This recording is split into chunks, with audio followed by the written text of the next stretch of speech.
Lamar Stevens, Damian Lillard at Austin Reeves, yan ang ating pag-uusapan. Final seconds. Bryant for the win. Bang!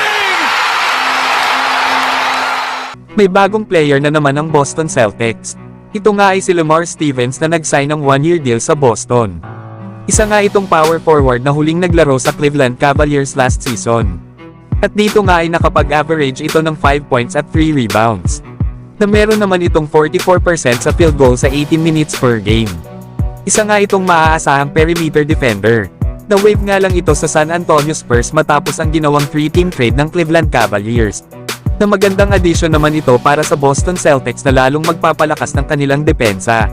Sa ibang balita naman mga idol, mukhang mahihirapan na talaga ang Miami Heat na makuha itong si Damian Lillard. Ayon kasi sa report ni Chris Haynes ng Yahoo Sports, ay tumanggi na makipag-usap ang Portland sa Miami Heat. Pero gusto naman malaman ng Miami Heat kung kailangan ba daw ng Portland Trail Blazers ng 3rd o 4th team para lang makuha si Damian Lillard. Pero ayon naman kay Jake Fisher ng Yahoo Sports, ay potential daw na sa Toronto Raptors o Chicago Bulls ang possible na destination ni Damian Lillard. Na noong nakaraang araw nga lang ay lumabas din ang balita, na sumali na rin ang Phoenix Suns para bumuo ng 3-team trade sa pagitan ng Miami Heat at Portland Trail Blazers. Na ayon pa sa report ay mapupunta nga daw itong si DeAndre Ayton ng Portland. Habang mapupunta naman si Jusuf Nurkic sa Phoenix. At ito namang si Damian Lillard ay tuluyan namang mapupunta ng Miami Heat.